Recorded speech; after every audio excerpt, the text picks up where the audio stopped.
iiwan siya kung ayaw mong gamitin niya ang Victus para matakasan ka niya. Kaya pala nais mong bitawan kita. Hindi mangyayari yun, Lira. Hindi ako papayag na makawala ka pa sa akin. Pwes. Tulong! Sheda! Ate Tanaya! Tulungan niyo ako! Sheda, patahimikan mo ang batang yan! Narinig mo yung sigaw niya. Si Lira. Tinig gaya ng iyong anak. Narito lang sila sa malapit. Halika. Lira! Lira, nasaan ka? Nay! Si Amihan! Lira! Narinig na siya ni Amihan. Lira, batid mo bang ako ang naghandog sa'yo ng iyong tinig nung kay Sanggol pa lamang? Nabinasbasan ko pa yun para maging makapangyarihan. Ngunit binabawi ko na lahat ng iyon. Nang hindi na marinig niya ang iyong tinig kahit kailan. Gaya ng hindi ko na rin matirinig ang tinig ng aking anak na si Kalila pinaslang ng dahil sa'yo! Isinusumpa ako! Mula sa araw na ito!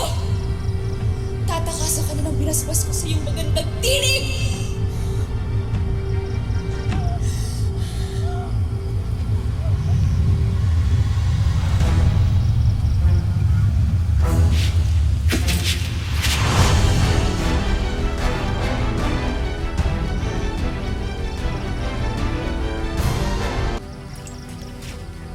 Nawala na siya ng malay dahil sa labis na sakit na pinagkaloob mo sa kanya.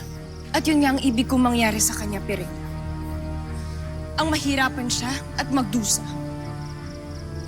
Nang sa gayon ay maibisan ng aking nararamdamang sakit para kay Khalil. Sheda, Alena. Tigilan na natin ang kalokohang ito nang sa ganon ay makapaghiganti ka na. At mapag-isipan natin kung paano natin mababawi ang mga brilyante sa ating mga kapatid.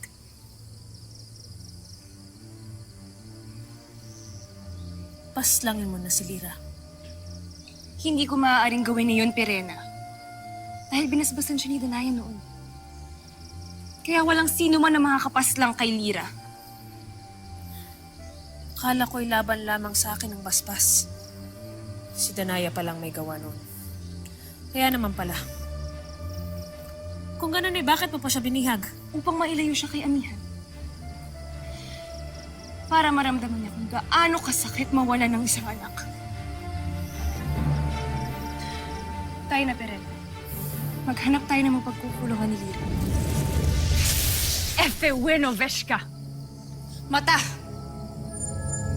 Hindi niyo maaaring ilayo si Lira. Itigil niyo na ang hidwaan niyong magkakapatid. Sheda!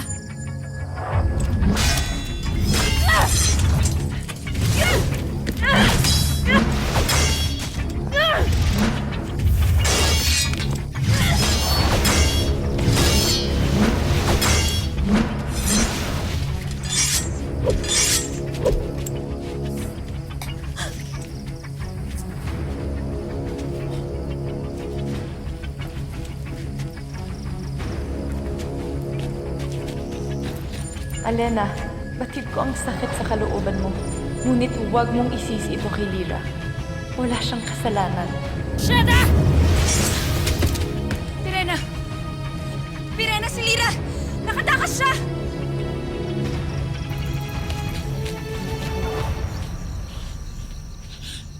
Hinay!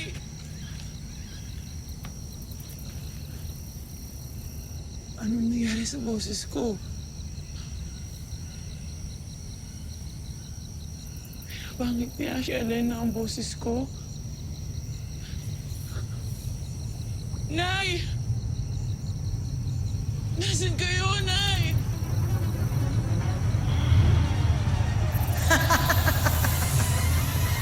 Napakainam ng ginawa ni Alena sa iyong tinig. Ayan ay, paano pa yan maririnig at makikilala ng iyong ina? At saan ka po tutungo, Lira? Utang na loob, ahas! Lumayo ka sa akin!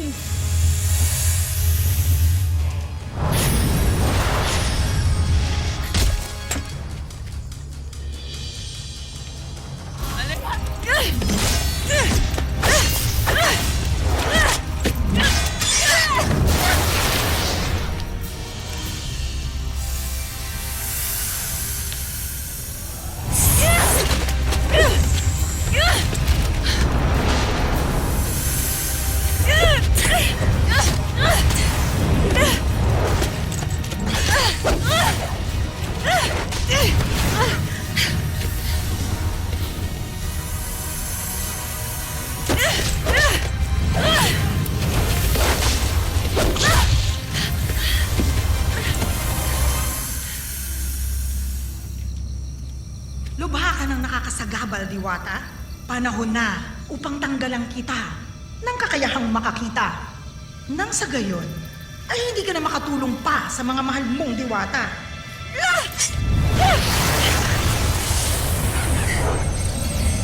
Ngayon, Cassiopeia, makakalimutan mo ang ating pagtutukos na ito. Mawawala sa isip mo ang ating pagkikita dito.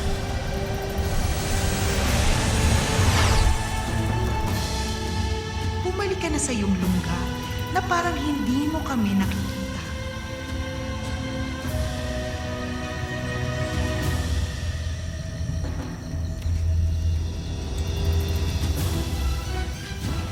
Cassiopeia, tulungan mo ko. Cassiopeia. Ngayon, wala nang makakasagabal pa sa atin, Lyra.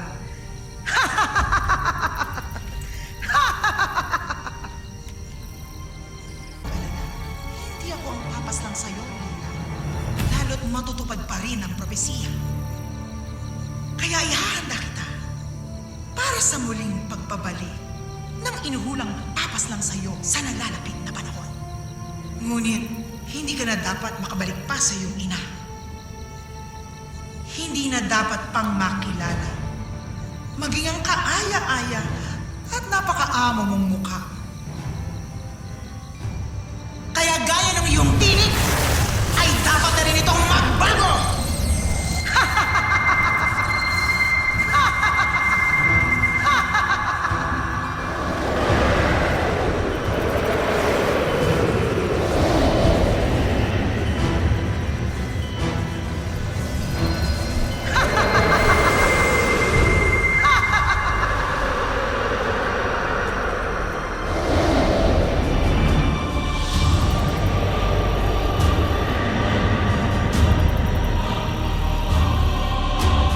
Mga Encantadits, para sa exclusive updates, punta lang sa www